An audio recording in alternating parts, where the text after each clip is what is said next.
All right. What's up, everybody? It's Brian J's Nerd Talk. I am live with Steve. This is Steve, otherwise known as Teddy Mung. Teddy Mung. I don't ask me what the hell that came up from. It was a cross. It was Pokemon, definitely an Digimon, anime. and something It else. was an anime. Definitely an anime. I think Zoid. Pokemon, Digimon, Zoid. Yeah. Maybe. So today we got a lot of big news today. Earlier this morning or the afternoon, like around 12 o'clock, the teaser trailer for Dune Part 2 finally premiered today. It was incredible. And then like 30 minutes later, J. Michael Straczynski, the creator, writer, and showrunner of Babylon 5, announced that they're doing a Babylon 5 animated movie that's going to be coming out this year or early next year.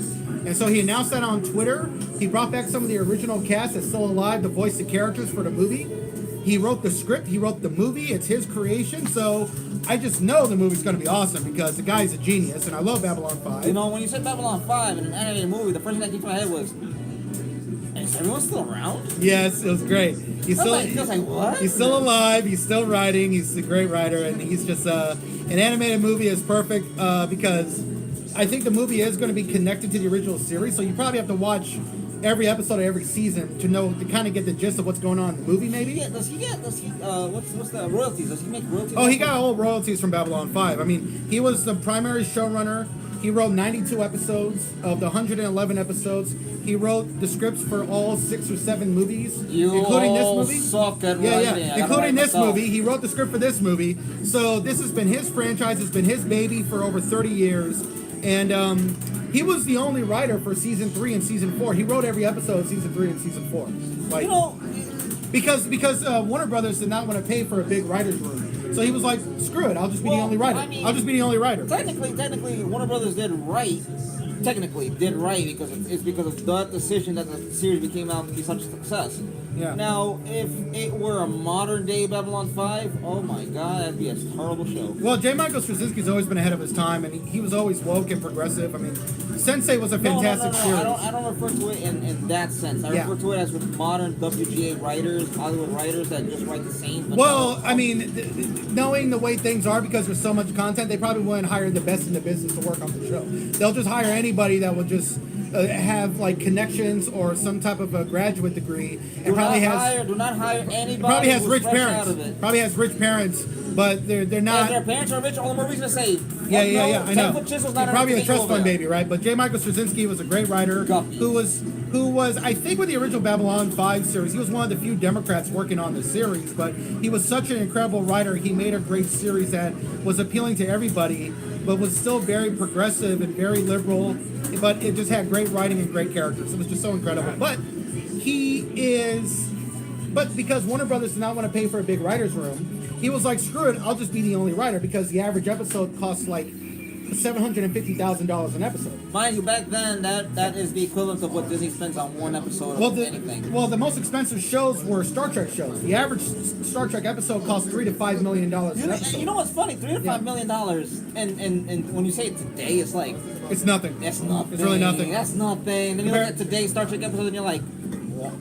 Is this the same amount of money? And mind you, it was a time... The time and what was accessible. Accessible back then in the 70s, 80s, and 90s was limited CGI, was limited props, and was limited character design. And they were the most expensive shows on TV. I mean, the most expensive episode that Star Trek done was the season 4 premiere of Star Trek Deep Space Nine. I think Rick Berman allowed them to spend almost $10 million on that episode, it was incredible. Yes, mind you, $10 million today is nothing. Kind of a risky gamble, because like, all right, I spent $10 million today, and what's the next episode? $45 million? Well, $10 million for a pilot episode was risky in the 2000s, because when Lost got greenlit, the pilot episode for Lost was the most expensive pilot episode of all time. Mind you, Lost had such and that was a huge success.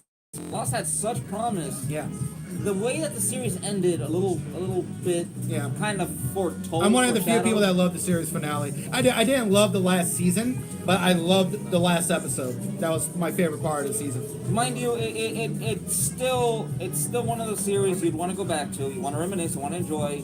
You want to be able to tell, listen, this was good writing back in the day, and today's writing doesn't compare to it in any shape or form. Yeah, well, it depends on the show. There are still some shows that have great writing, but they're usually written by people who have great credentials, or already great writers, or people that actually did their homework and were good writers. Well, like Ronald D. Moore still can knock it out of the park. I think For All Mankind has been amazing. Well, I'm not doubting that there are some good writers. That there are a number of good writers still today. It's just there's so much content, so they're going to hire anybody. They hire whoever. They hire that one. It's like we're spending hundreds of millions of dollars. We got to get somebody. The fan fiction of the celebrity. You got to get somebody. Gossip, serial edition of Underbox mattresses. They hire that fan fiction writer. I don't know why, because they made a fan fiction. You can't even depend on the older writers sometimes too, because like the new Gossip Girl series was a big disappointment. They had Joshua Safran, who was one of the key writers in the writers' room of the original Gossip Girl. Well, the reason why the original Gossip Girl was so great is because of those showrunners. Joshua Safran by himself made an absolute clusterfuck. It was like, well, that's the thing. That's the thing is you either have one really talented person with some small no ones that can help carry the show, or you have one really talented person to fuck everything up. Yeah. And then the worst case scenario is you have some hack who can't do shit, let alone write a column of the beginning was here.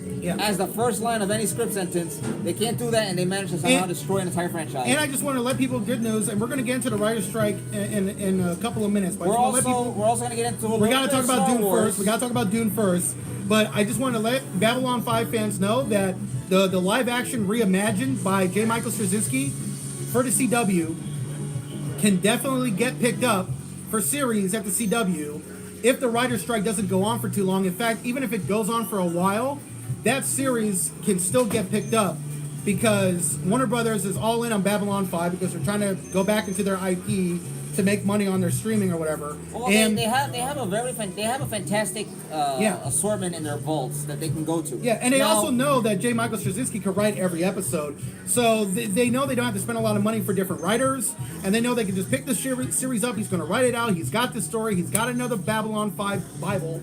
So good news for us, but this animated movie, Warner Brothers has knocked it out of the park with anime movies for the most part. Well, see, no, the thing what is, do you think? The thing is, Warner Brothers, when it comes to animation, their animation teams, and I don't refer to well, we need to insert political whatever thing. Their animation teams as a whole are very capable. Yeah. The animation teams that work on the DC movies, shows, the animated ones, they're extremely capable. The ones that do any form of animated cartoon series, in a sense, I guess you want to call it that, they're also very capable. The problem comes down to this. How far is DC willing to go into their vault? How much do they want to risk on reviving an IP that has no need to be revived or even touched? For instance, there was a rumor of Warner Brothers, Discovery... Warner Brothers Discovery. Warner Brothers Discovery, thank you.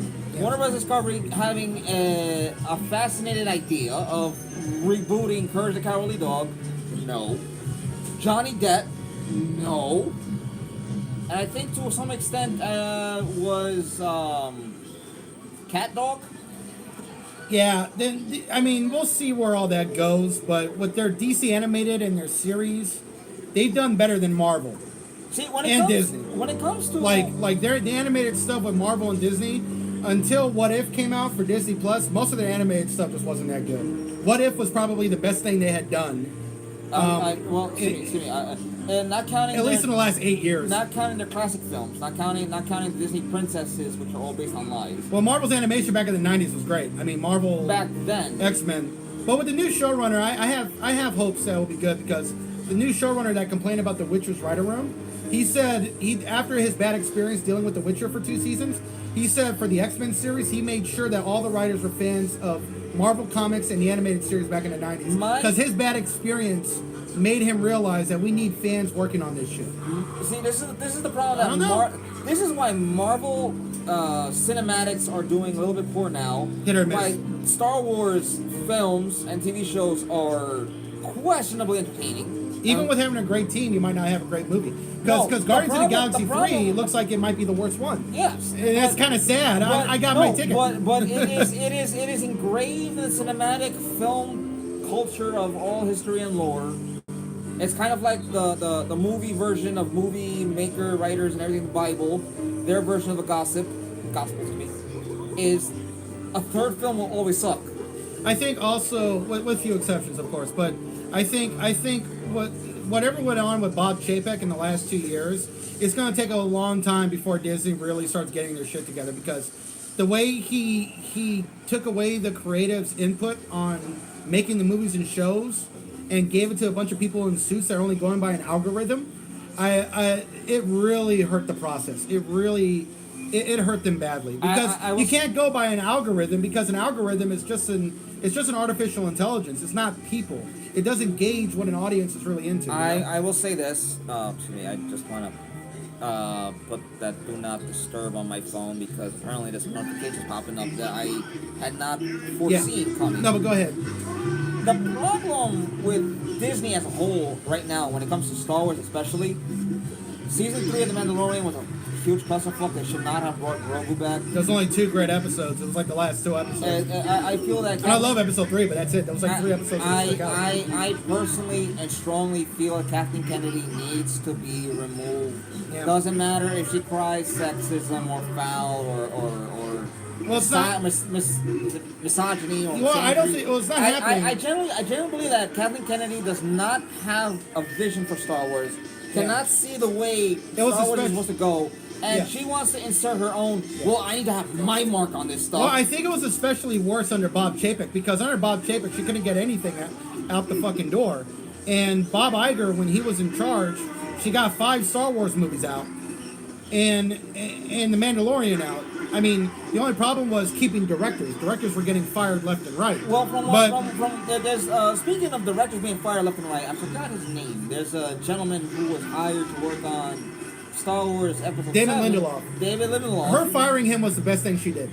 No, really. I applaud Kathleen Kennedy for doing it. I really do, because David Lindelof, he's done some great stuff on TV. I love most of his shows. I mean, I thought Watchmen was good, even though I had nothing to do with Watchmen. I thought The Leftovers was great, and I love Lost. I'm probably one of half of people that love it. But for movies, he's terrible, because he writes his movie scripts the way you write a pilot episode for a TV show. Like Prometheus was written like a pilot episode for like a limited series, or for like a whole 5-season arc. And it would have been good as a pilot episode, but as a movie, it was just leaving a lot of threads hanging. And he's trying to hide behind ambiguity, but it's like you're using ambiguity as a crutch for the fact that you don't know how to write a movie script. He doesn't know how to write a movie script. And Tomorrowland was terrible because of that fact. Because Tomorrowland was setting all these things up for like a movie franchise or for a TV show, and none of it went anywhere in the movie, and it was a terrible movie. Listen, I will confess, David Lindelof is great at writing maybe the pilot episode, the pilot and first episode of a series, television. Yeah. As a film, he should not be the co-director. He should not be the main director. That's why he got fired. He should be under the assistant director or whatever. That's why he got fired, because I'm pretty sure Kathleen Kennedy read the script with Bob Iger, and they were like, this script is going nowhere. So we need to get the guy that's written... I forgot the guy's name when they got to replace him, but the guy's like an Oscar nominee. He's won Emmy Awards. So like, let's get that guy. He can fix whatever dumb shit he was doing. Well, here's the problem. They had David Lindelof. Then they had this guy. They could not change the fucking script. They tried to rehash it, and it ended up turning into what The Force Awakens is. No. This is the Jedi Order movie. They got the new guy on who was fixing the script. Now, because of the writer's strike, I don't know if he completed everything, but production on that movie is like a year and a half away. So if the writer's strike doesn't go on for 100 days, he has plenty of time to get back to fixing what he was fixing. If the writer's strike goes on for 101 days, let's be technical. Maybe 154. 154 days. 6 months would be terrible. If the writer's strike goes past the end of this year, or gets close to the near ending of this year, Kathleen Kennedy will be terminated, because Star Wars episode 7.2, 8, 10, whatever the fuck episode's called. 9.5. 9.5 will not be released, and her job is... Right. Well, it depends on what Disney does with the movie scripts. If they allow the movie scripts to go through before the writer's strike, or if they got special permission from the Guild to where they could complete those scripts, then they'll be on easy street. But for the TV shows, they're going to be shit out of luck. Season 4 of Mandalorian will be infinitely delayed. A season 2 of Ahsoka will be delayed. A lot of shows are going to be delayed. If this writer's strike goes on for 100 days, it could be catastrophic. But before we get into that, you want to watch the teaser trailer for Dune Part 2? Let's do it. Okay. I'm going to put on this script. I fucking already got it. All right. Let's see here. Warner Brothers. All right. So full disclosure. Put it against Put yourself. captions. Yeah, I can do that. Full disclosure, I finished reading the Dune book by Frank Herbert, which is an absolute masterpiece. I give that book a 10 out of 10, but a 10 out of 10 is a low rating. It's more like a 15 out of 10. It's more like a 20 out of 10. I mean, that book is an absolute masterpiece, and it was so groundbreaking and so influential. Okay, I have to, on behalf of people who are watching perhaps your channel or my channel that are not they're not so heavy into the grading of books and stories. Yeah. 15 out of 10. Why is this book rated so poorly, so low? So low. 10 out of 10. No, why is it rated so high? I would say, well, I mean, the character development is great. The world building is incredible. The science and the mythology and the religion and the way Frank Herbert was able to include some fantasy elements. I mean, Frank Herbert's doing his science fiction, but there's a lot of stuff in it that was kind of magical, but he did it in a way that could be backed up by science or the usage of psychedelics or whatever else. Unicorns mushrooms. But the spice and the world and also the way he kind of deconstructs the hero's journey or the hero's myth and the savior complex. He analyzes that in a really great way that is so like it subverts expectations in a way that was brilliant, and he was one of the first writers to do it in science fiction. Before subverting expectations became a thing, Frank Herbert was doing it all in the 1960s, and it's just such an incredibly well written book. It won the Hugo Award. I mean, it influenced Star Wars. It influenced so much. So well, I want to say this. If 10 out of 10 is on a cinematic rating, or 5 stars out of 5, a 5 out of 5, what would this book's true rating be? Is it a 75 out of 100 or something? More like 100 out of 100. Okay. It's incredible. It's incredible. Now, but I will say this, though. Okay, so Dune Part 1 adapted the first half of the book, and I'm telling you all, the second half of the book is the best part of the book.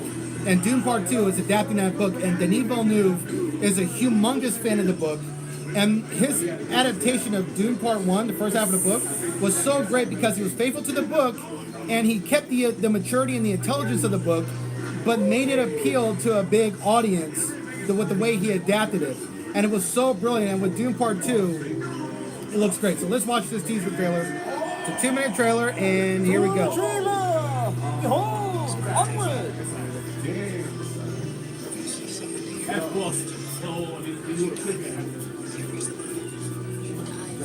We at 35. Hey! Yeah, it's Paul talking to Cheney, telling her about Kaladin. That's Paul's mother, become the Reverend Mother, and that's Princess Orlan, played by Florence Pugh.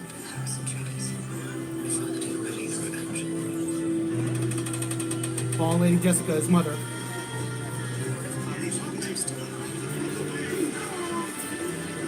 Oh man, there's so many scenes and images come straight out of the book.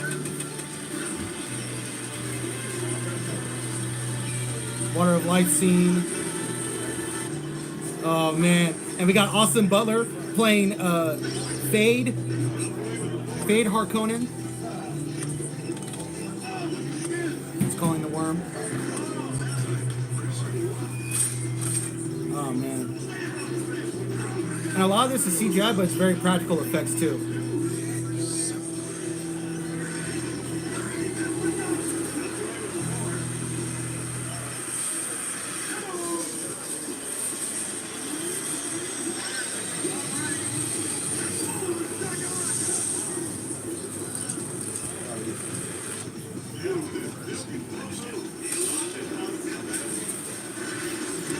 Oh, dude! Man, that just looks incredible.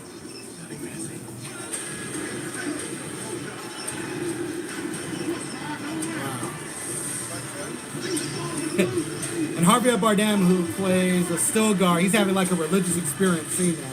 It's like seeing is believing. And the arena scenes with Fade look like they're going to be in black and white, which is an interesting choice. Long live the fighters.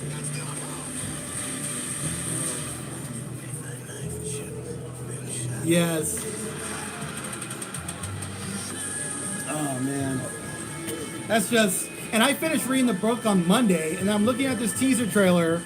Every scene came right out of the book. I was like, holy shit.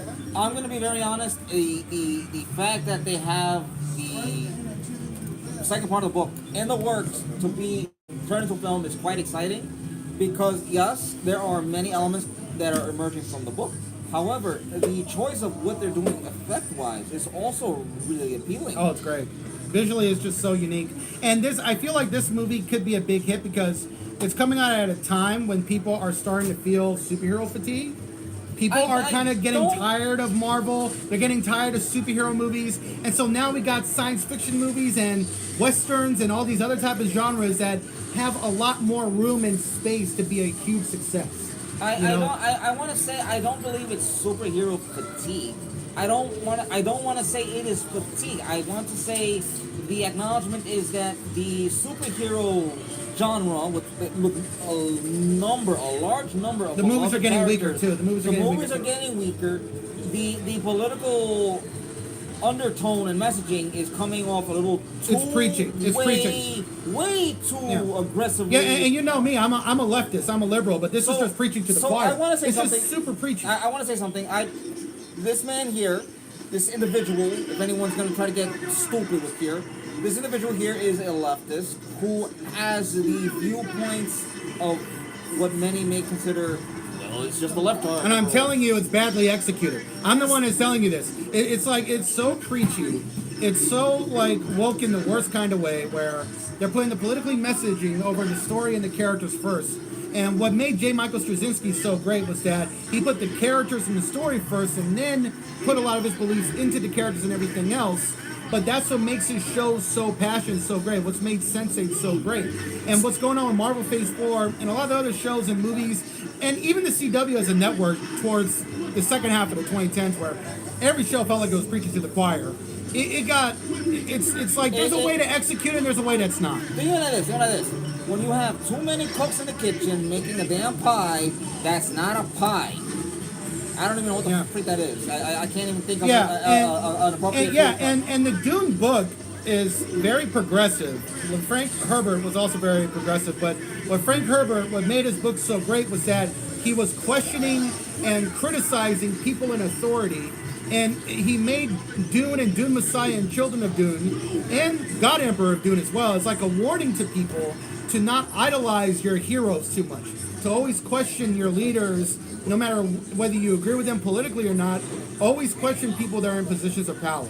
And that's what made the core of Dune and Dune Messiah so great as a book, and why this movie can really be great, because with Paul being this Messiah figure, it's not viewed as a good thing. It's viewed as a curse, at least in part one. It was viewed as not a great thing. See, I want to say this. You can be progressive, conservative, liberal, Republican, Democrat, it doesn't matter. You can be a rightist or a leftist. The problem is when you interject your own view of things. First and foremost, and also lying to your audience too. That's not a good thing too. No. Like Ben Shapiro is supposed to be conservative. Whoa. I want to interject here. I want to avoid the political side of it. Okay, but I just want to mention one thing about Ben Shapiro. Like, he's a conservative, right, Republican. The last movie came out last summer was very woke and progressive. Like, it was the opposite of what he preaches. Yeah, Gina Carano is a woman who's going around killing all the bad guys and basically doing the husband's job. And his audience was criticizing the movie for being too woke. And it's like you're not appealing to the audience in the right way. It's like right now. You're kind of lying to your audience. Right now, is if you lie to your audience, we are looking at this from both a literature, cinematic, video game design, and even marketing style of things. You lie to your audience. You tell your audience this, but you go around and do something completely different. Yeah. Expect the criticism. The resistance is what many like to refer as these dumbfounded misogynistic racists. And you know, and all of his movies are female centric, and it's like, you know, I don't know who you're appealing to, but you know, you got to know the product. Listen, I don't watch Ben Shapiro films. I don't watch a lot of films for the reason that regardless of what side of the political aisle you watch. Yeah. If it's from a specific individual, it will get political, it will get preachy, it will always get suggestive in some way. Yeah. I listen, there's nothing wrong with a strong woman. There's nothing wrong with a strong woman who's flawed, imperfect, and has a lot of issues and faults, because that's what allows people to be drawn, to be able to be attracted, and to be able to understand and grasp that said character. Right. The problem is when you have a Mary Sue right off the bat, I can do all this without any sort of explanation. And anime isn't perfect from that perspective either. Anime has plenty of female characters that are super overpowered as well, but there's always like the way Attack on Titan did it was kind of smart, because the female character in that show is way overpowered. Which one? Mikasa? Mikasa is clearly overpowered. I mean, she's kicking everybody's ass. But what made her so great was her love and her connection to Eren. Well, I want to say this. I want to say this. I mean, she is boy crazy over that guy. She is obsessed with that dude. You mean she's Eren? yandere? Yeah, she is yandere. She is just obsessed with that guy. She has a yandere affection for Eren, but she's not a yandere in the term that she'll kill somebody that's not her talking to the. And with Sword Art Online, it's the complete opposite.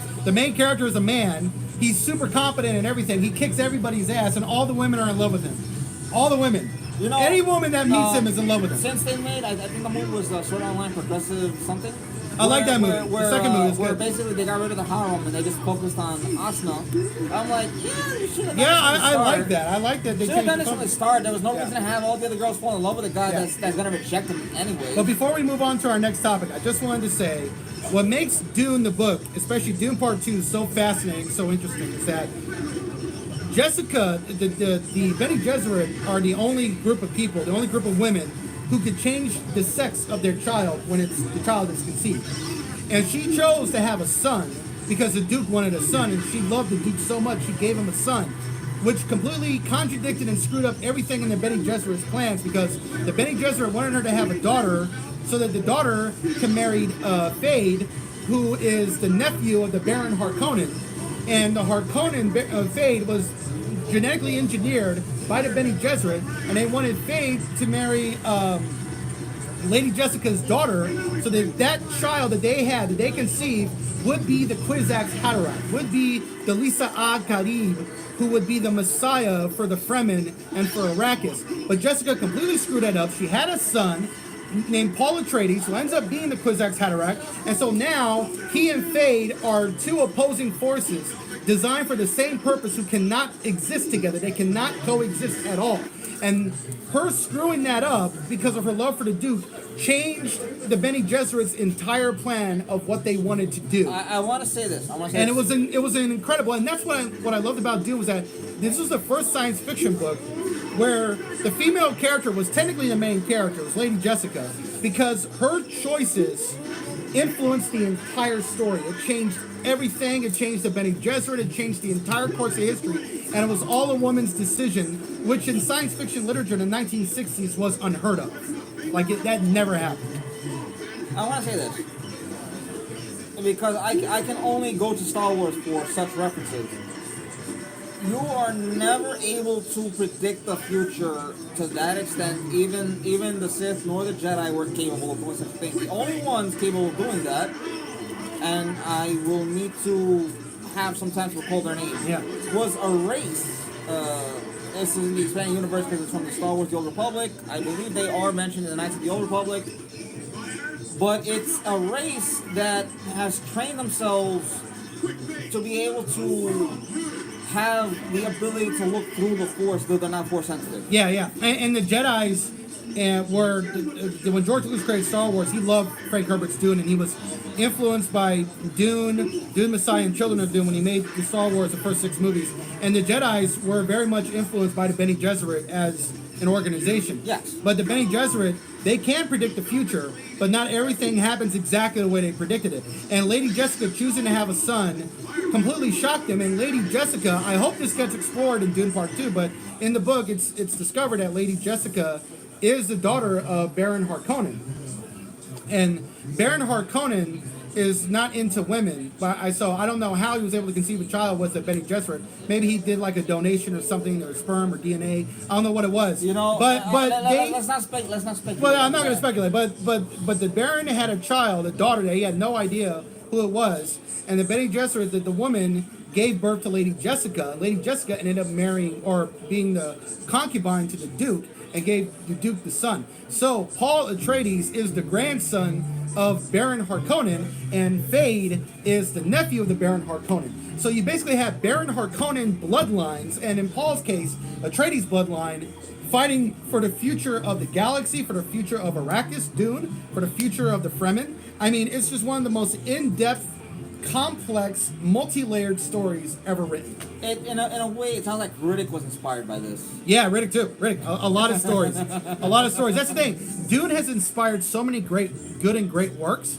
but there's never been a great adaptation because the book is so dense, and directors and studios have been just afraid to do it. But the Sci-Fi Channel was the first one to actually do it. They did a good job, even though the production value wasn't great. And then they did even better work with Children of Dune, which I love. And now we're getting this from a director that really knows what he's doing. But those are my thoughts on Dune Part 2, the teaser trailer. I'm looking forward to the movie. I love the book. And let's talk about, you want to talk about the writer's strike? Yes, I want to talk about the WGA and how stupid they are for trusting Adam, whatever his name is. That is Adam screws up everything. I support the WGA and all they're doing. The writers are totally getting screwed over financially. Like, they've gone from writing for 22 episodes plus residuals to writing for streaming services of 10 episodes or 8 episodes and no residuals. You know, here's the problem, is that the moment that companies, corporations, Disney, Netflix, HBO, which is another thing, CBS, and all the others that I have not named, have decided to do streaming service exclusives, writers are screwed over. And writers saw this coming because when you move a series off of a cable provider, a cable channel that is providing the resources for you to get additional income, Yeah. advertisements, commercial breaks, slogans, all that other crap. You literally lost out. They should have done the strike years ago. They were going to do the strike in 2020, but COVID delayed it by 3 years. When the COVID shutdowns happened, it delayed it by 3 years, and everything and then with the rise of inflation and the fact that only a certain amount of writers and creators are getting like the best deals, and most writers are totally getting screwed over. It's this was like 3 years incoming basically, but every organization, every guild supports the Writers Guild. They're supporting what they're doing, and the DGA's negotiations are coming up in a couple of weeks. And if the DGA decide to go on strike, it would force the Hollywood executives and the studios to finally settle with the WGA and the DGA, because there's no other guild with more power and influence than the DGA. The DGA has so much power in Hollywood, it's ridiculous. I want to bring this up because I did watch some others comment on this. Now, with AI becoming an ever increasingly more advanced, that's also on the negotiating table too. That's also on the table. It's also a possible replacement for writers. That's the scary part. Because like if Hollywood wants to avoid a strike in the future, if AI gets exponentially better in the next 5 years, that's it. I mean, well, with ChatGPT, with AI now, you can technically get an episode out that's done a little bit more similar to its original style of what the show used to be. I recall someone made a Seinfeld script, and it was very close to Seinfeld. I think it was WWW Pro or Bounty Renegade, one of the others. I digress. I don't want to throw any hate away. I respect him. I saw it. I was actually impressed. Now, if Hollywood is able to replace the X amount of writers that there are in the industry with AI, you may see the WGA and the DGA come to an end, because your time, no matter who you are, individual, living creature, or organization, your time is finite. Yeah, and it's a technological singularity. Eventually, AI will not need people to make movies. They can just do it on their own. Yeah. Yeah. And they can probably create their own distribution. They don't need Hollywood at that point. No, you know what's ironic is that at a certain point in time, and they don't need to survive on money too. It's an artificial intelligence. It's not like it needs a paycheck. No, the only thing AI it's not like it gets hungry. No, the only thing AI will need is maintenance, Yeah. updates, and electricity. That's it. But as of right now, if the DGA goes on strike, it's a nightmare for Hollywood because the DGA has people at a higher tax bracket than writers and actors. Like you got actors that are multimillionaires like Tom Cruise and everybody, but the DGA has directors that are basically billionaires. You got George Lucas, who's still a part of the DGA. You got Steven Spielberg, who's a billionaire. You got James Cameron, who is close to being a billionaire because of Avatar. I mean, their power and their influence is massive. If the directors decide to go on strike, I mean, that's Hollywood's ass. And then everybody else, it would signal to everybody else going on strike. The actors would go on strike. The special effects people would need to go on strike. The VFX people, and I want to even be upset if the VFX people go on strike because the way they're treated is like absolute shit. What's up, man? Have a good night. Have a good night. Oh, you're leaving? What? All right. Don't tell me y'all leaving now. All right. Oh. All right. I didn't get to hang out with y'all. Hang out with y'all in a bit. But it's like the DGA has so much power and influence. If the VFX people go on strike, and the VFX people to me are treated worse than the writers. Like Well, you talk about crunch. I want to bring The in, crunch is crazy, and the CGI is getting worse. I want to bring into realization that you have studios like Disney, Netflix, Amazon to an extent as well, HBO possibly. Not that I'm able to validate it, but VFX artists aren't given the appropriate amount of time to do work. They're just, it's either break their back and get paid, or fuck out of here and get scrapped. Yeah. And I think VFX artists are more inclined, more deserved, and they have a bigger right to go on strike than a lot of writers today. Yeah. Only for the fact that a lot of writers are rehashed, washed out, or just not competent. And with the fall of superhero movies, this fatigue that's setting in because the visuals and the CGI is not getting better and the movies are not getting better, it's not surprised that Avatar 2 became such a huge, All right, have a good night. It's not a surprise that Avatar 2 became such a huge hit because. See you all again. All right. Give me 1 second. Yeah, okay. Good seeing y'all. Y'all gotta come back down here. Yeah, definitely see y'all again. Wait, are they leaving too? Are they leaving too? Yeah. All right. But it's not a surprise that Avatar 2 became such a. All right, man. All right, yeah. I'll see y'all later. Yeah, Absolutely. Yeah, it's good seeing y'all. But it's not a surprise that Avatar 2 became such a huge hit because let's face it, Well, the Avatar CGI looks incredible. Yes. All right, have a good night. Have a good night. Yeah, good seeing y'all. Have a good night. Awesome, man. It's good seeing you. Yeah, Have a good night, man. Yeah. Awesome. Don't be a stranger. Yeah, Yo, definitely. Y'all free Saturday? Or Sunday. What's up? Yeah.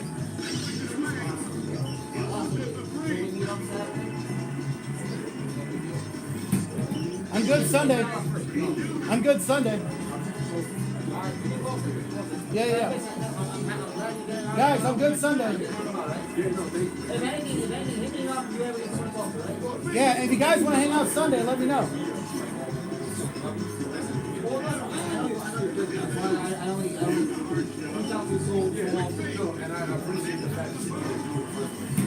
All right, cool. Have a good one, Red. All right, that was a short intermission. We're seeing some friends we hadn't seen since like last year, but I want to say so. He hasn't seen them since last year. I've seen them recently at a funeral. So. Oh, that sucks. Who died? Who passed away? I don't. You don't want to talk about it? Okay. Talk about it on air. Okay. We'll talk about it on not air. When we're not on camera. Yeah. We'll That's talk about it something that audience. I appreciate and I thank you all for being sympathetic. Yeah, to us, and being to patient. the Thank you. individual that lost Yeah, and being yeah. patient. Thank you. But I want to say this. Avatar was a huge success. Why? Because part of it is a little MCU Marvel fatigue because the CGI is getting worse. And It's not Avatar, as we mentioned, as we it's agreed not on, just the CGI. It's not just the CGI. But it's the the big part. writing. It's the politicization. It's everything. The It's preaching, everything. It's the It's- fact that it's a combination of the everything. story just is garbage. But the CGI is getting worse. And when you look at Avatar 2, people went back in theaters to see that in droves because the CGI and the visuals were so breathtaking, so Not beautiful. not to mention the story. It came out at the perfect time. Not to mention the story was not this typical Hollywood Disney preachy shit that comes out. It was about a man being a man, protecting his family in a positive. It had what made Avatar 2 so great is that it had positive masculinity, where a man was being a man, defending his family, defending his life, his family, and his home first and foremost, as a man. And it was great. It was done in a positive way. It was also about a man connecting with his son that's not his favorite son, too, in the end of the movie. That was also really powerful. But yeah, and the visuals were just crazy. I want to say this. I don't want to say negative, toxic masculinity or positive masculinity because just as there is toxic and negative, there's bad things. There's the same thing for femininity as well as all the other shit. So I'm going to stay away from that. Yeah. I want to say but it was good to see that in Avatar. Oh, yes. Yes, it was a breath of fresh air. I told you, too. I told you. Yeah. And you were like, you didn't think that was going to be the case. But I'm like, bro, I saw the movie. Believe me. This is the most, like, it's a progressive movie, but as a man, I felt appreciated that I wasn't being ridiculed or attacked. I was like, okay, I can get behind this. I'm gonna be honest. That's what was so great about the movie. It was about a man being shown in a great way. This is about a man being a man, protecting and providing for his family in the way that he saw it as necessity to ensure their well-being. And it was seen as a positive. Now, it did also put what's her name, Neytiri as well, and it was also seen as a positive too. Like in the beginning of the movie, one of my favorite moments is when Jake is fussing at his kids for almost getting killed in battle, and he's fussing at them. And what was so great about that scene was that Neytiri was very quiet, and a lot of really great family households, when the father is fussing at the kids, the mother gets really quiet. And because the father is doing his job, and what was so great about that movie, Jake is doing his job, and Neytiri got very quiet until the end of the conversation. Listen, it was so great. So the way that the family the way in all normal functioning families, I want to say that because I want to be very traditional or whatever very clear. When the mother's job is to raise, educate, and teach them, the father's duty. And it's not a job; it's their duty. So even if they walk away, they have to come back and do it no matter what. So or they're deadbeat. Another man will do the job. Even if you're a deadbeat, another man will do the job. Now the father's duty is to rear, protect, and guide. Yeah, that's how it normally works. Yeah. I don't want to get into a political area where feminism and this and that and this and this. No. But that's what the concept was for the roles traditionally. Yeah, in ancient times. Historically, in ancient times, and even, but because of economics, things have switched a lot of time. But I'm just saying, the way that was portrayed, the way that was written, I was like, this is great. This is not what we're seeing in Marvel Phase 4. This is not some anti-man thing going on. It was such a refreshing film. It was so great. Now I want to talk. But James Cameron is an activist. But you see, he's an activist, but he puts character and story first. He talks about the story, and he says this in every interview. If the story's not there, no one's going to give a shit. No one's going to care about what he's preaching. Yeah. I mean, no one's going to care. So I want to say this. Ladies and gentlemen. If you want to preach something, and I really hate seeing this fist a lot, no matter for what movement, I hate seeing that fist. I'm fine with the fist. I get what you're saying, yeah. And you understand why on a political level, and most people who are political will also understand what this means. Yeah. And we're sick of The point is, James Cameron is an activist when it's a necessity and when it's unnecessary. Yeah. When it's not necessary, he's giving you a story. He's teaching you something. He's telling you this tale this whole time. And I want to mock Disney. I'm going to mock Disney with that, so I'm allowed to say it. Yeah. Now, James Cameron can do it because he's a visionary. He knows, he sees, he understands. Most people who tend to be directors that are activists don't, and so they just throw a lot of shit together and see what sticks at the wall. That's what their films are. That's what their TV shows are. Mm-hmm. Now, moving on from James Cameron, I want to talk about Marvel. You don't want to talk about anything else with the writer's strike? Oh, well, one more thing I want to say, though. If this writer's strike goes on for 6 months, it will be catastrophic to the TV industry. And a lot of writers will lose their careers. I want to say this. It will be horrific. I want to say this because I wasn't sure if I should say it. So I support the writers. The studios, just come to an agreement. Give them what they want. Give the writers what they want. Because in 20 years, you don't have to deal with them anymore. In 20 years, you're not going to have to deal with this shit. Just do it now. Because with the technological singularity, in 20 years, you don't have to hire. You only need maybe 2 human writers. You only need need maybe 1 human being working on the writer's room, right? In 20 years, if the writers go on strike, they'll be like, goodbye. Everything is done by AI. Everything is done by artificial intelligence. So just give the writers what they want, because in 20 years, you're not going to need them. I want to say this. And all the good writers will be dead by then, really.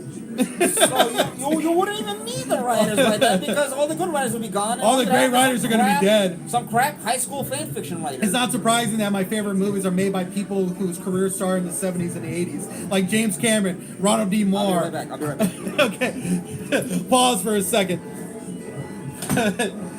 but yeah. But it's true. My favorite writers, my favorite directors, their careers all got started in the 70s and the 80s. They all got started in the 70s and the 80s. James Cameron, Ronald D. Moore, Ira Stephen Beyer, J. Michael Straczynski, Michael Piller, who sadly died in 2005. And a lot of writers, a lot of great writers. And Tom Cruise, his career got started in the 80s, and he knows how to make a movie that would appeal to an audience. Tom Cruise does not preach to the choir, let me tell you. It's all about entertainment. Puts his life on the line for entertainment. Jumping off a cliff in a motorcycle for your entertainment. Skydiving out of an airplane for my entertainment.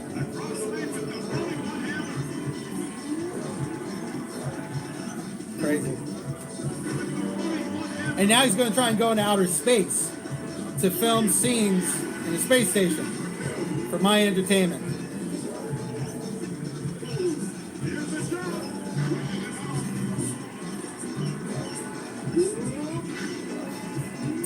Crazy. Amazing. So it's all good. Okay.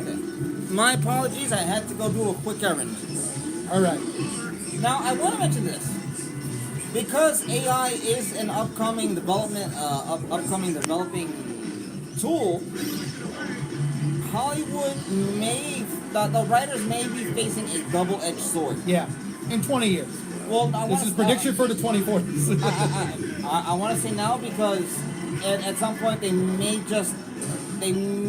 let go of a lot of writers. They'll probably accept it, but they'll fire a lot of them. Yeah. And have AI as a introductory to learn and grow on that, on what's left. Because there are so many cooks in the kitchen. A TV show is no longer a TV show. It's this religious, preachy, political nonsense in a lot of cases. Or at times it's just such a bad show that it is so convoluted, it contradicts itself, it's moved forward, it moves 3 steps back, it goes to the side, it goes 9 steps left, right? Yeah. So the writers, I believe and I agree that they deserve better compensation, better pay, better treatment, better work abilities. At the same time, I believe a lot of them have not earned it, especially the more so new introductory writers that are going on. They have not earned it. They should not be receiving a lot of stuff based off of what's already built before them. Now, that's all I'm going to say on the matter. I do, however, want to bring up 3 things. Go ahead. BuzzFeed and Vice Gaming, BuzzFeed News and Vice Gaming News is gone. Yeah, it's dead in the water. And it's not surprising. Their readership went down because G4 died before them very quickly. Like it just came and went. That is the sad part. That G4 died before them. That's just a microcosm of what's been going on for the last 10 years. For the last 10 years, these publishers and these media sites have gone out of their way to constantly attack and belittle gamers.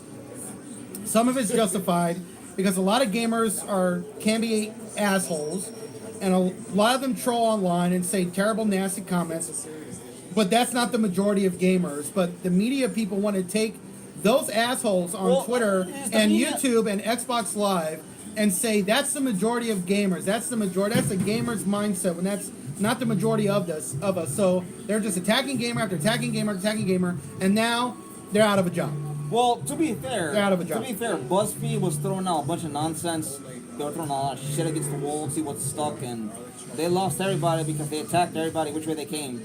Some of the worst clickbaiting articles too. Oh my god! I mean, and Vice was even worse. Vice was just as bad too. Vice, and I used to love to go down. And I used to love Vice. 10 years ago, I was the biggest fan of Vice. No, I know people who are so sad about the loss of Vice, and I'm telling them you are a lost cause. I used to love Vice. Vice was very anti-capitalism. They were very anti a lot of things. Well, I'm fine with that, but don't preach to the choir. No, talk about the news. Because what made Vice in the beginning so great was that they talked about the news objectively. And they were talking about shit that nobody was talking about. And then it became all about... Corporate. No, it didn't become that. It all became about, like, white supremacy, anti-corporation, and anti-men. Anti-capitalism. Well, anti-capitalism, which, I mean, capitalism isn't great either. That's just coming to an end as far as I'm concerned. But at the same time... I want to say this. It became very biased journalism. They became the thing that they were criticizing. They in the words of Obi-Wan Kenobi, you were told to destroy the Sith, not join them. Yeah. You would bring peace to the galaxy. Yeah, they became not leave it shrouded in darkness. Yeah, they became the very thing that they were criticizing. They became biased, early, easy access journalism. You know. Now, am I gonna shed tears? No. For the people at Vice, no, you deserve it. For the people at BuzzFeed, unfortunate, but it's what you decided to sell with. I want to mention Kotaku being blacklisted by Nintendo. Kotaku? Oh wow. Now Kotaku was great when Jason Schreier was working there. Once he left and went to Bloomberg, that was it. Kotaku fell apart. And then I'm telling you, it's still falling apart. I just wish something would fall apart and shut down faster. Yeah, Kotaku's last best year in journalism was 2019. 2018, 2019. When Jason Schreier... that was mostly all Jason Schreier. And maybe like Jason Schreier's article on the work environment of Rockstar Games in making Red Dead Redemption 2 was such an impactful article. It changed their entire work culture. Yes. Changed everything. Now, I want to mention one thing. When it comes to Jason Schreier, I may not agree with the guy on some issues. Maybe because he is sucking up to whoever will give him more money. However, he does a good job when it comes to reporting. Yeah. And though some aspects he leaves out, he doesn't answer, or doesn't address, but he does a good job nonetheless. Yeah. Now, there is another thing that I wish to speak to you about. The Marvel show, Blade. Which is not a show, it's a movie. apparently it's not even going to be about Blade. It's going to be about his daughter. It might as well be about Blade. It might as well be a show at this point. It's taking forever to get made. I mean, I think they got a script ready, but they got to... Listen, ladies and with the writer's strike, we don't know now. Ladies and gentlemen, let me tell you this. Wait, it's going to be about his daughter? You right about that? From what I've seen. Let me look that up. Oh, that would drive me insane. Of course, that would be the new MCU MO. It's not the MCU anymore. It's the MCU. Well, that's what Phase 4 was about, MCU. But from what I've heard, from what I've read, on certain sites, was that it's going to be about his daughter, or it was bringing his daughter into the spotlight. It's PG-13, so I'm not going to watch it. It's going to be a watered-down... Oh, man. Movie. Wait a minute. Oh, no, it's Mia Goth, who's playing Dracula's daughter, which would be great. And they're bringing in her MCU debut. Oh, God, this is going to be terrible. So, ladies and gentlemen... never mind. I love Mahershala Ali, but I'm sorry, this is just terrible. No wonder he's sick and tired doing this movie. Because he really thought the movie's going to be about him when he put on that cap back in 2019. And this is the dumb shit he has to deal with. If I were him, I would just quit. He can't. He's under contract. Prolong it, stall it out, be sick, call in sick days. This is so bad. It's going to be a terrible movie. So, ladies and gentlemen, as it's been stated before by many But you know what? It won't be as bad as the Spike TV show. We can definitely assume that. There are a lot of things that are better than that show. You ever saw the Blade Spike TV series? It got canceled after one season. That was the worst fucking show I ever seen in my life. Well, let's put it like this. It'll be worse than a Spike TV show. It'll be absolute dog crap compared to the Fox Blade movies. Maybe not as bad as Blade 3. They're not as bad. Well, Blade 3 was bad. Blade 3 was just terrible. And it's nothing against... And it was Wesley Snipes' fault. I've got nothing against Wesley Snipes, but Blade 3 did not follow Blade accordingly, appropriately, or anyway. Yeah. Blade 1 and 2 were masterpieces. To the writers, to the crew that worked on it. You guys did a phenomenal job. Yeah, the first Blade was really good. Blade 2 was okay. The third movie was just terrible. But As I said, third film. you know, The third film. and I'm just and Blade being PG-13 too. It's just I don't know. Well, you got to introduce the daughter somehow without having her decapitate someone's head. No, no. Mind you, she's decapitated more people in the comics than in the movies. I mean, Deadpool's still going to be rated R, but PG-13 Deadpool movie would still be good. As long as Ryan Reynolds is in charge, both versions would be good. I mean, you saw the PG-13 Deadpool too? No. It's so funny. It's so great. Once Upon a Deadpool. Oh, I was so happy I bought that movie. It was great. Listen, I'm a strong believer of it. Leave it alone. You would love it, I swear. If you gave it a chance, I'm telling you, you would love it. That's the problem. Is that I'm at the point where like, And it was rated R films are and it what was they and really he are. made it as a just in case. That was the best part about it. He did a PG-13 Deadpool 2, Once Upon a Deadpool, because he knew Disney was buying Fox. So he did that version of the movie to let Disney know, you know, if you want to do a PG-13, I'm down. And that's what made the movie so great. It was just so funny. It was so good. Listen, I have seen Deadpool in theaters twice. Deadpool 1, Deadpool But 2. Deadpool 3 is apparently R-rated. It's apparently rated R. I hope so. I hope they stick more close on the comics. Boobs, thin clothing, less clothing, almost none there. And they're going to bring Wolverine's daughter, bring the same actress, and let her just wreak havoc. Let her chop motherfuckers down. See, Logan was so great because they introduced a girl, they introduced his daughter. No, X-23. Laura. Right. I just call her X-23. But they But introduced... X-23 is not technically his daughter, it's his clone. That's a daughter. I'm sorry. But anyways, what made Logan so great was that they focused on his daughter, who was an important character, but they never ignored Logan. It was still all about Logan. It honored the character. It showed so much love to that character. And Logan is one of the greatest superhero movies ever made. Mind you, I want to say this now. With the way that Disney Marvel is planning to do the X-Men horrible dirty. I don't think so. I think They wouldn't fuck that up. I think they will. According to their political preaching. I'm With sure they Bob will do Iger it. back in charge, that would be the first thing he fixes. I doubt it. Like- It was because of him that they got the woman, I believe it's a woman, in charge to do the mutants because she doesn't want to call it X-Men. It's just women, so it's X-Women. Well, they got rid of her. They still call it X-Men. And did I still call them mutants? Right, but they also call them X-Men. So, But I'm fine with them taking the men out. It's just like, the reason for it was just kind of stupid. It's like, okay. The reasoning just felt ridiculous to me. X-Women, men is still in there. Gotta get rid of women. Yeah. It's gotta be X something. No. It's like, it's just called X-Mutants. So they were mutants. I mean, it's at not a one bad- point. that's They not were- a- They were mutants at one point, but they're not anymore. Or no, they're like, yeah, it's not a bad title. Maybe they could say X-Humans, right?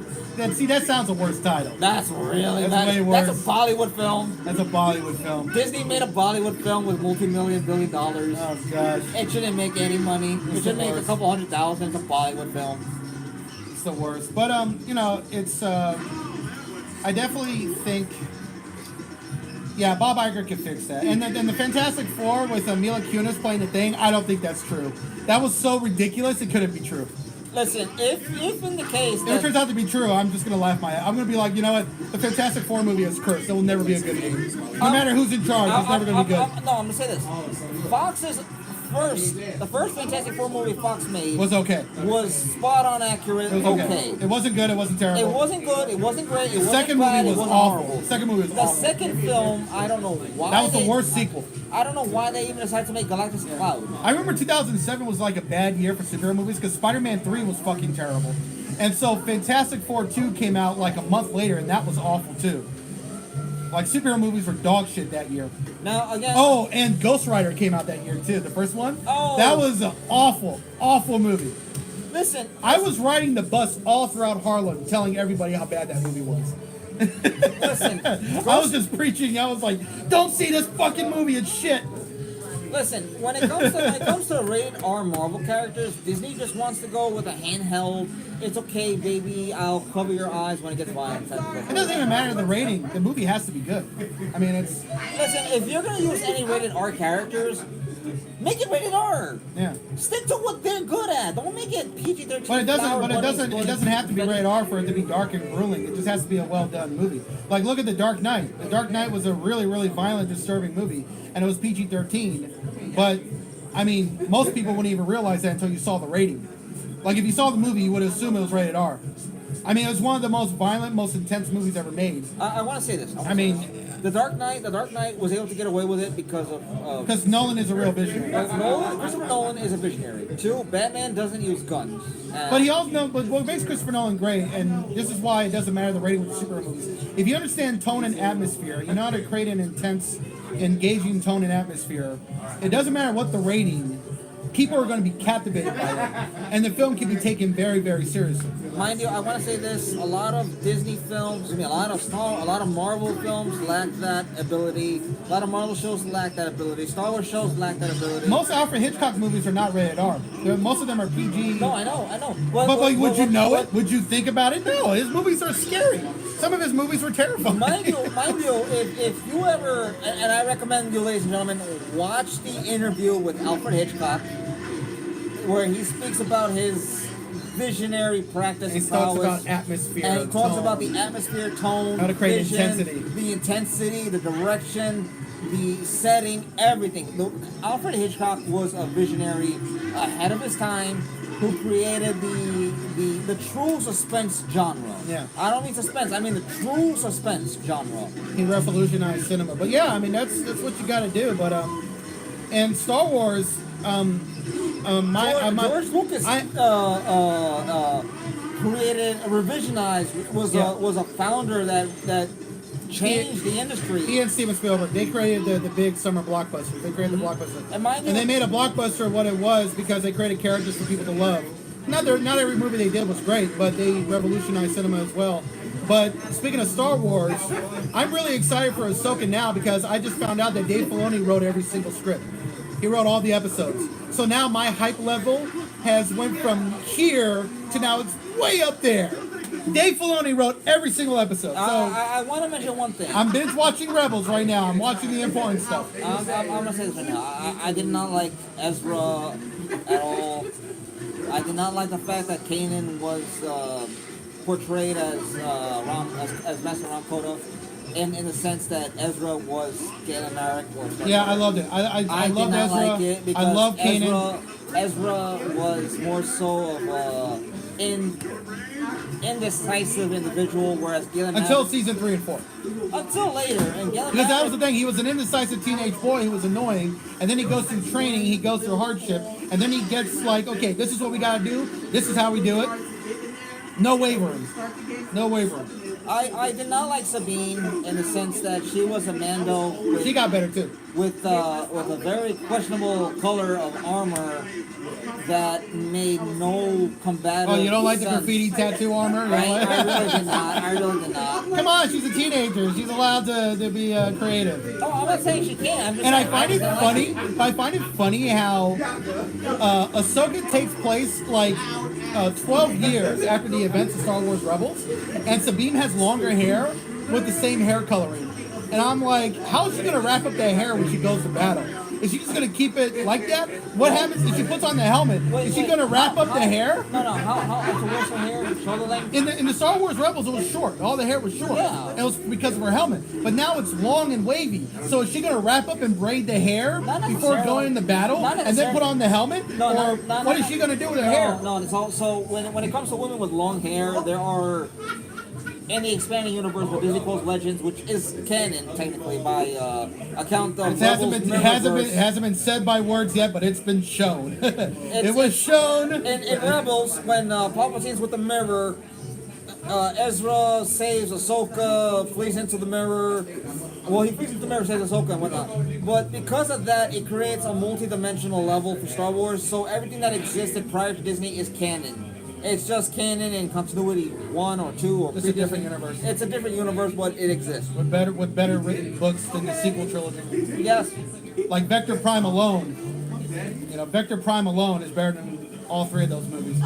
Mind you, a lot of Star Wars books do have some contradictions with what You know, goes they on. had faithfully adapted Vector Prime, they still could have made $2 billion. No one would have known the difference. They just wanted to see Star Wars. The problem with Disney is that they should have kept the original characters. They should have kept them. They should not have done them dirty. They should not have diminished them in any way. And we're only saying this because Episode 9 was so fucking terrible. Oh If The my Rise of God. Skywalker was great, we really wouldn't be feeling this way. But because that movie was like that is the worst Star Wars movie ever made. The Rise of Skywalker is the worst Star Wars movie by a country mile. Last And Jedi. because of that, no, please, it makes The Last Jedi look like Citizen Kane by comparison. The Rise of Skywalker. Hey, Citizen Kane was good. No, Citizen Kane is a masterpiece, but I'm saying The Rise of Skywalker makes The Last Jedi look that amazing. But The Rise of Skywalker ended so badly that it killed any enthusiasm and momentum for the sequel trilogy. Like, the prequel started off bad, but it ended well. Revenge of the Sith was really Do you good. think Disney's trying to copy that success, that failure to success? I hope so. Listen. What they should do. I don't know if it's going to translate to the box office. I just want them to. Because it's the opposite. They started off big success, and then they went downhill. I guess this is the antithesis to Like The Force Awakens made $2 billion. It got great reviews from the critics. It got good audience scores. I want to say something. Got good audience scores. Like, I want to say something. What we as common everyday moviegoers have learned is that when critics say something, it's not true. They are hating on the Mario movie.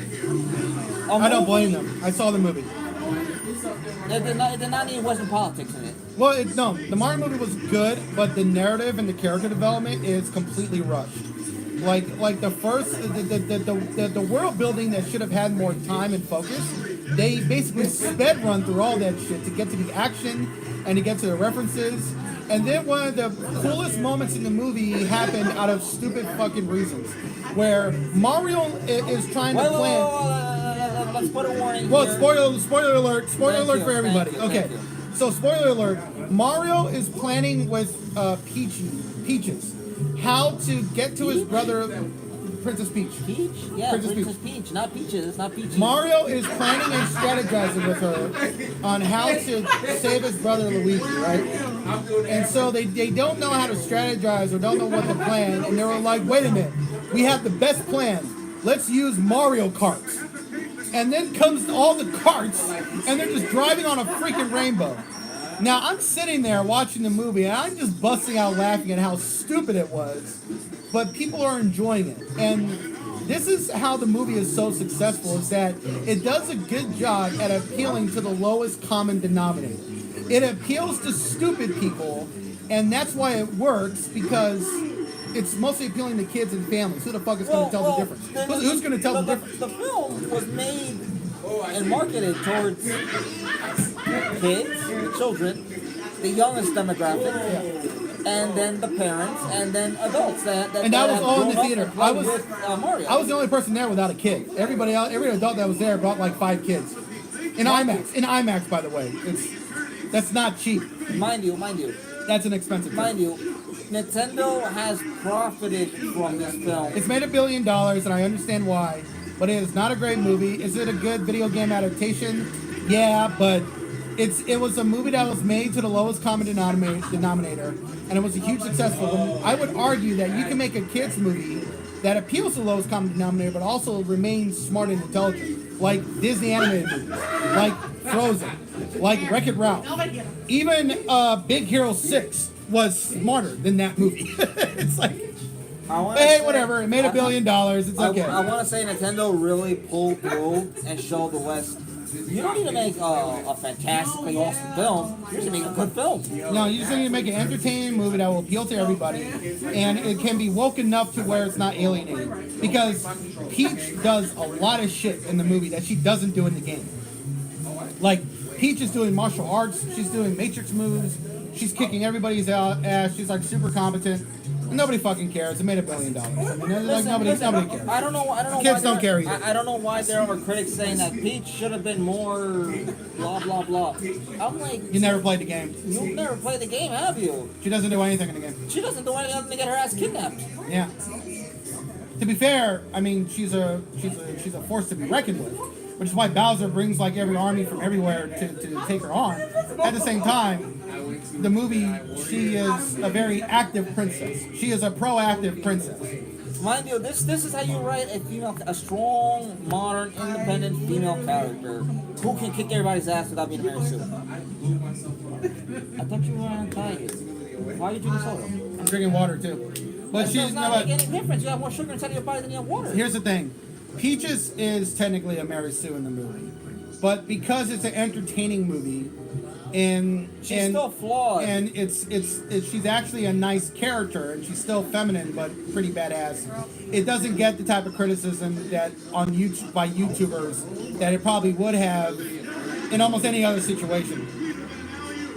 But I saw the movie and it was good, but I'm glad I didn't have to pay a lot of money to see it. I saw it for free. I got a free ticket. So. I was happy with that. Oh, I got I recovered my 7-Eleven account, got my points back. I'm like, yeah, save that for some soda. Good job. Yeah. Anyways, But, shout out to 7-Eleven, sponsored the video. All right, And so- our second sponsor, well, that's our second sponsor. Our first sponsor is Action Burger. Yeah. So what's our next topic? Our next topic is going to be a nice one. Let me find my paper. We're going to be speaking. Anyways, we're going to be speaking about the whole debacle that is going on with the excitement, the craze, the incredibly unexplainable phenomenon that is Armored Core Fires the Rubicon. Armored Core 6. Yes, it looks fantastic. That Gameplay trailer was great. Oh I my mean, god, no. The fact that they showed you what? I shouldn't be pre-ordering games, but I want to pre-order that. They, Yeah. they showed 5 models so far, thus far, with about 12 weapons. Yeah, one mecha on the ground and flying in the sky. You saw so many different type of mechas. And listen, to Armored Core fans, I know for a fact because I played the first Armored Core game back in 1999 when I was 12 years old, and I got my ass kicked. I didn't get past the first level at all, but I enjoyed it. It was a fun game. I know for a fact that Armored Core 6 is nothing like the Souls game. If you're going in that game expecting Elden Ring or Souls game, you're going to be disappointed. But I could tell looking at the trailer that it has some Souls-like elements, like breaking your opponent's posture gauge, and going for a finishing move when you break the posture gauge. That's there. I want to remind everybody that Armored Core is being developed by From Software, the same studio that did Elden Ring. Yeah, Elden Ring. Elden Ring. But they're that did claiming. Dark Souls 1, 2, 3, Bloodborne. Did they do Sekiro? Yeah, Sekiro is. That's all Hidetaka Miyazaki too. Sekiro, and that's the great thing about Armored Core 6. It's the lead game director is the guy who was the lead designer for Sekiro, and he actually helped Miyazaki come up with the combat system. And Sekiro has the greatest combat system I've ever seen in my life. It's still to this day. It's as much as I love Elden Ring, and Elden Ring has a better story and lore and everything, but Sekiro's combat system is second to none. It's the greatest combat system of all time. I wanna tell people, when it comes to Armored Core is a series, a franchise that. Well, From Software's claim to fame was Armored Core. Yes. But to Armored Core fans, don't worry, Armored Core 6 is still very much an Armored Core game.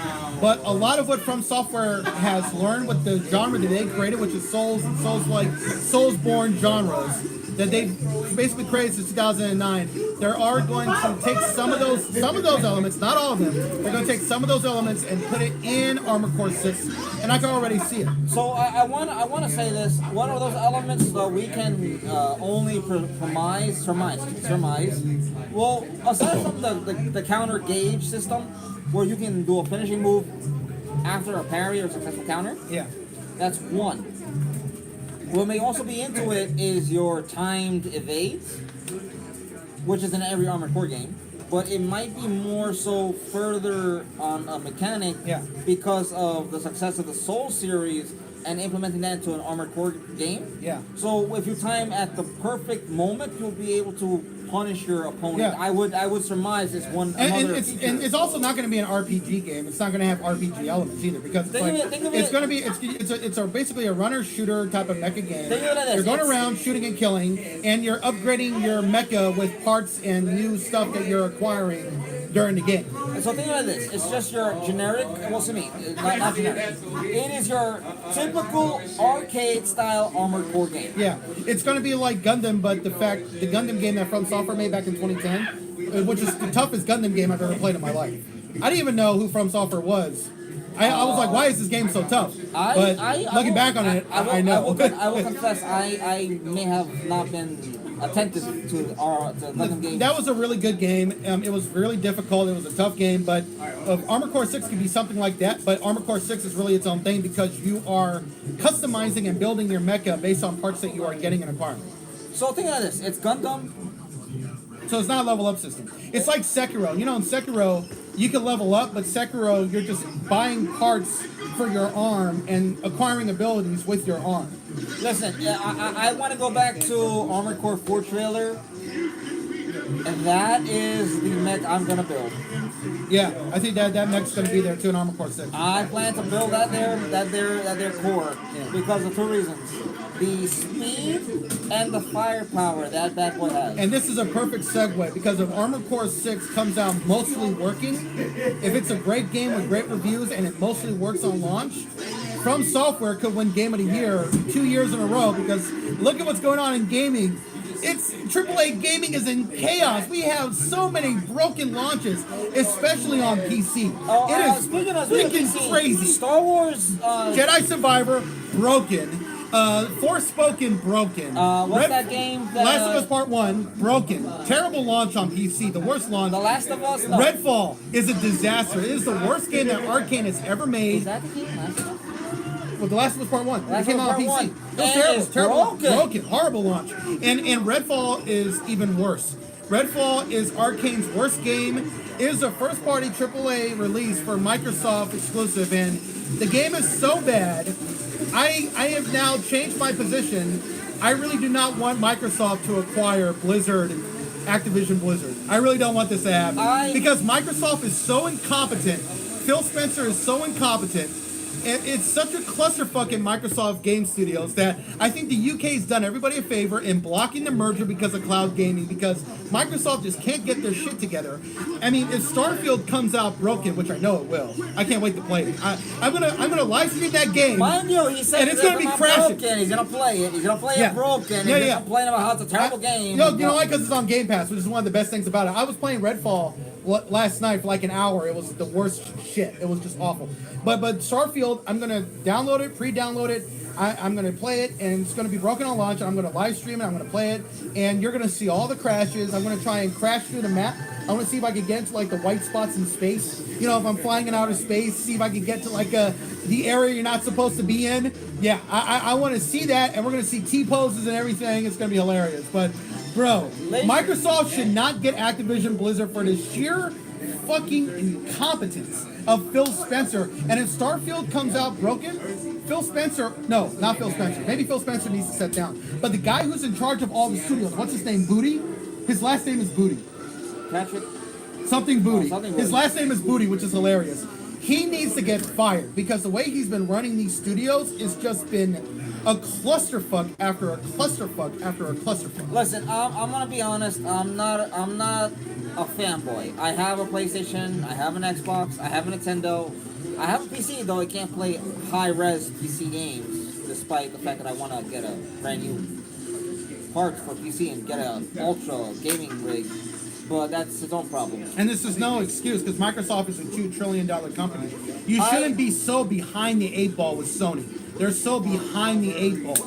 It's crazy. I believe whether they acquire Activision Blizzard or not is not up to us. It's up to the legal precedents that Microsoft has for the lawyers. Well, their because ability to counter. Their ability to counter, their ability to appeal, how successful, how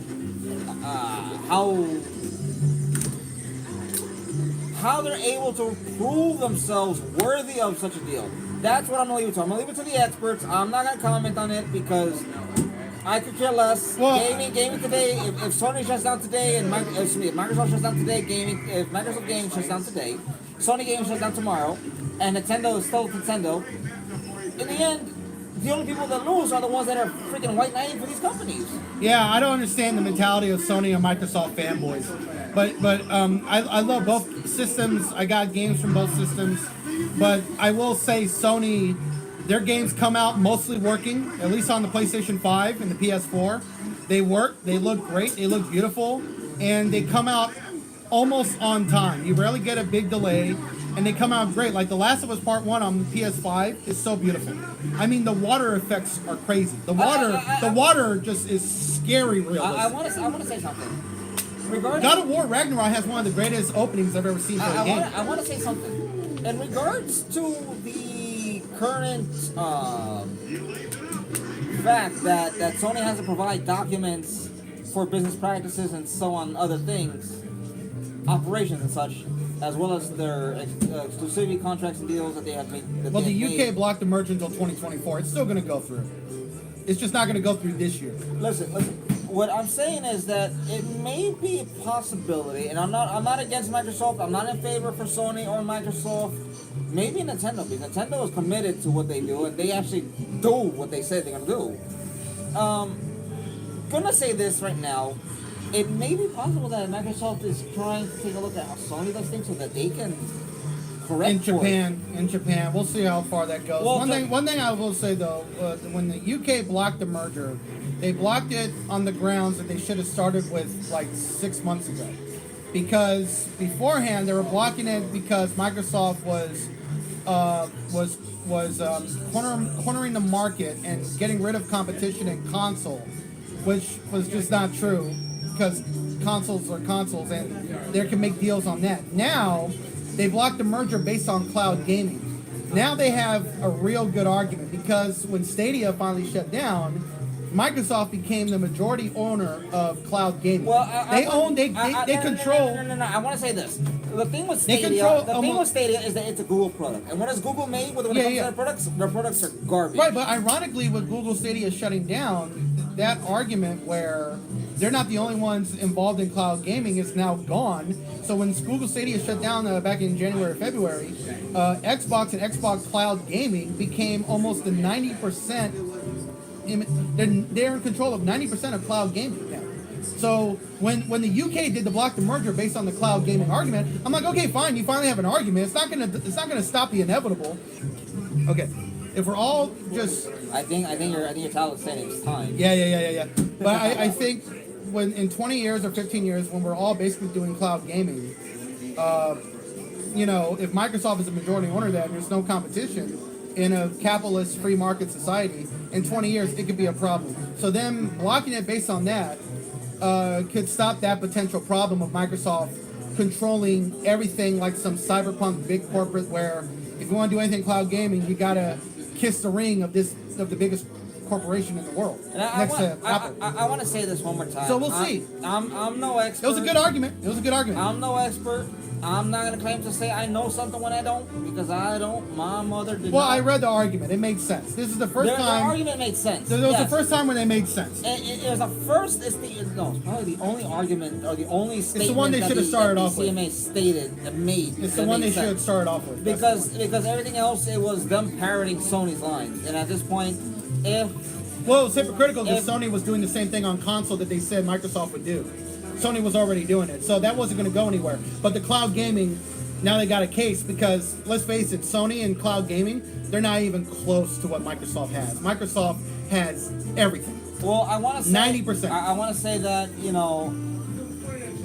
Sony needs to be very careful here moving forward when it comes to trying to get away with things.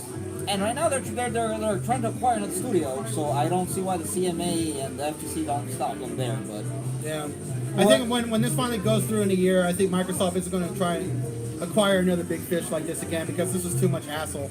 And I think next time they're just going to go for a smaller studio like From Software. They'll just go after something like From Software. I don't doubt that they'll pass on the opportunity to go for a smaller studio now.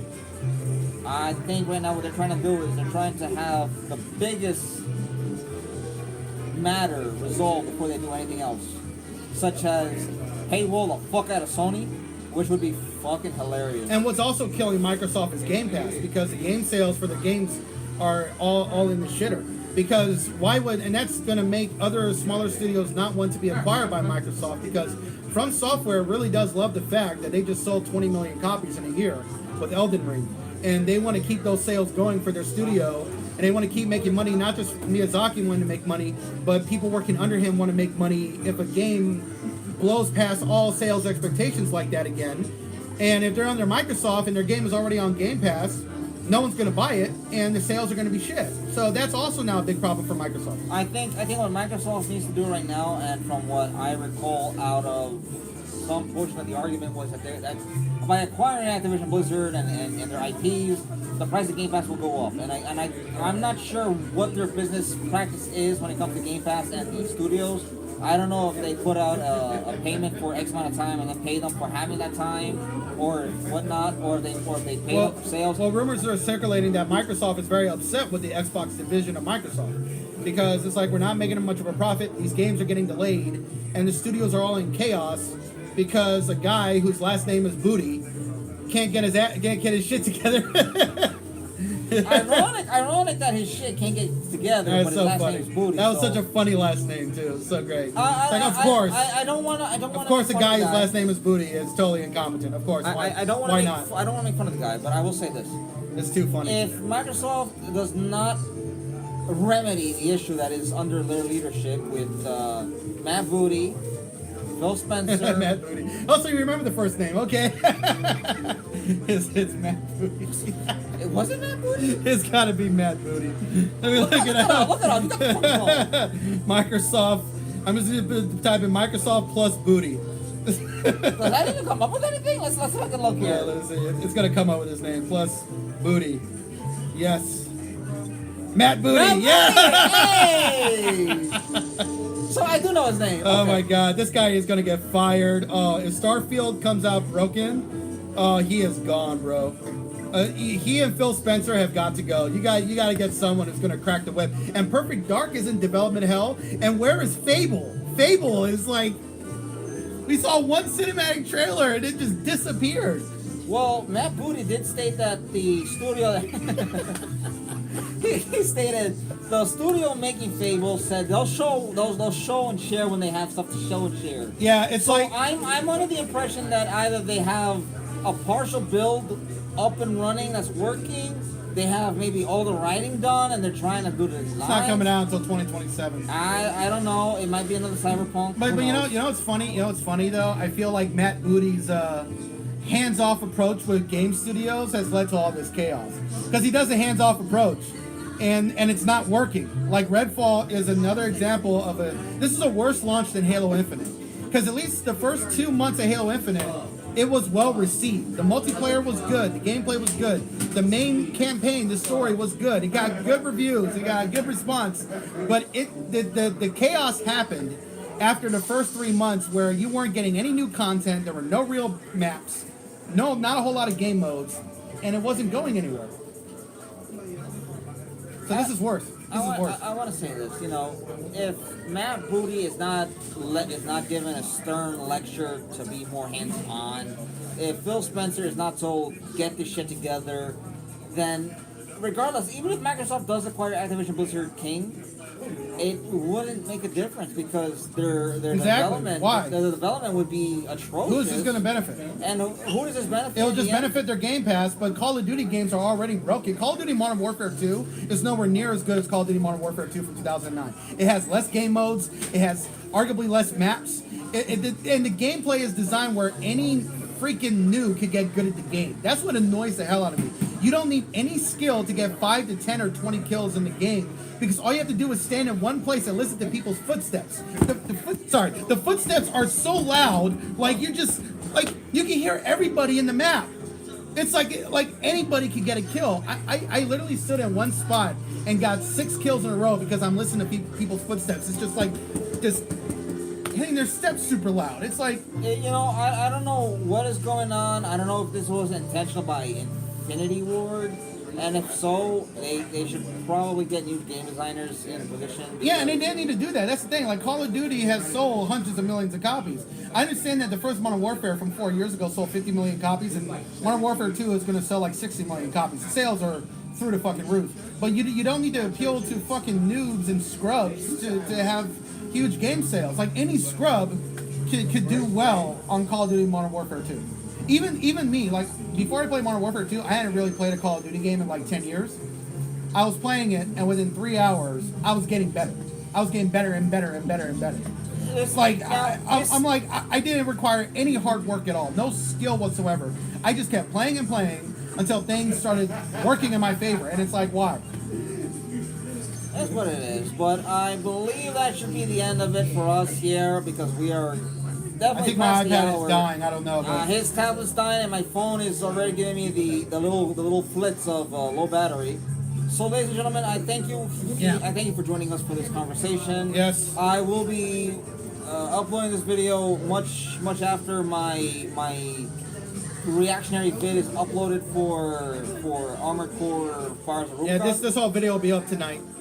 Well, my video will be up as to whenever my phone allows me to upload it. Might be tomorrow, might be tonight, might be Thursday, might be tomorrow. It might be Friday, might be Saturday. I don't know. We'll find out. But, ladies and gentlemen, thank you again for joining us for this conversation, Roundhouse Topics of Nerd Talk, with Brian J's Nerd Talking with yours truly, Teddy Munir. Yep. And to my audience that is tuning in now, or that is any questions in the comments, leave a comment down below. I'll get to it as soon as possible. And to fans, nerds out there, this is a great day for Dune fans. This is a great day for Babylon 5 fans. We are in good hands. Ironically, with Warner Brothers, who are, let's face it, in financial chaos. I mean, when it comes to DC, I don't think they're ever going to get their shit together. But when it comes to this stuff, when it comes to science fiction, they're doing great. Science fiction, they're great. With everything else, I don't know. But I want to make one last comment. This has been great. This has been great. It's funny that for a company that owns a branch, an entire entity called Detective Comics, their realistic shit sucks. Yeah, when it comes to fantasy DC, shit, great. the worst thing for DC is that they're owned by Warner Brothers, because Warner Brothers just doesn't care. And most of those executives, as far as they're concerned, the only good comic book to ever come out with DC in the last 40 years was The Dark Knight Returns by Frank Miller. And I love The Dark Knight Returns by Frank Miller. It's a masterpiece. But that's not the only great comic book. That's not the only thing you should be adapting for the rest of your fucking life. But when it comes to the stuff they don't really care too much about, which is the science fiction part, Dune, and the Dune Sisterhood series is struggling because, Warner Bros. Did not like the visual look that guy was going with. They wanted to be more like the Denis Villeneuve's movie, and I'm not really a fan of everybody looking the same. I was fine with the series looking different because it takes place thousands of years, 10,000 years before the events in the movie. So I was like okay with that, but it's whatever. But still, with their science fiction stuff, they've done better work. And Game of Thrones, House of the Dragon was great. I mean, that's it. Listen, we'll put it like this. When it comes to Warner Bros. Discovery, fantasy, great. Science fiction, great. Science fiction, Superheroes, great. no. Superheroes. DC, no. Oh, they're animated. The animated is great. Movies. They're animated movies about Yeah. superheroes. Perfect. Yeah, see, Harley Quinn was such a great series. That's how you do something that is woke and progressive in such a great fucking way. Harley Quinn is just a fantastic series, and that's how you do it. That's how you do it. And also the lesbian love story between Harley Quinn and Poison Ivy. That's something that the fans wanted in the first place. So they gave the fans what they wanted and did a great job with it. I want to say this. I have not watched it. I do know that Harley Quinn is a flawed and fantastically amazing character. Yeah. Amazing, fantastic character. The live action movies that they made with Margot Robbie, whatever her name is. No. Yeah, I heard. That's one great way to ruin a character. Her New York accent's not great. I think Lady Gaga is going to do a far greater job. Like, Lady Gaga is becoming a really great actress. She's a fantastic actress, and she's actually from New York. She's from the East Coast, and I think her Brooklyn accent doing Harley Quinn is going to be way more authentic. And I think she's going to give a great performance next year, and she might win the Oscar. She might win 2 Oscars if she's doing a song. That's a double night for her. I'm personally going to look at a video, see if I can get audio clip of her doing a New York accent, her speaking with a New York accent. I will do my best to get that, and I will give my thoughts on it. She's gonna do the traditional old, rather Brooklyn Italian accent. I might criticize her if she's gonna go for the old East Side Brooklyn accent. Again, criticize her. West Side Brooklyn accent. Criticize. I'm from Brooklyn.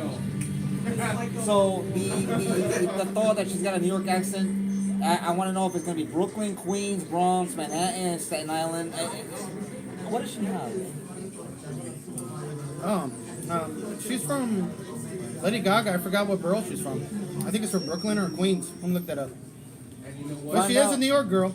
She's a New York girl. Don't matter. But that accent better be an accent. I don't want to hear her trying to, hey y'all, and all that shit or anything like that. And that was a terrible approach to it. I know. Yeah, Margot Robbie is good, but it wasn't great. Margot Robbie, I don't. Oh, so New York City, New York, Manhattan born. Great. Okay, so Perfect. So she's gonna be. So she's she gonna can do have it. a Manhattan accent. She can do it. She'll be fine. All she has to do is remember the famous line of the taxi. Hey, taxi!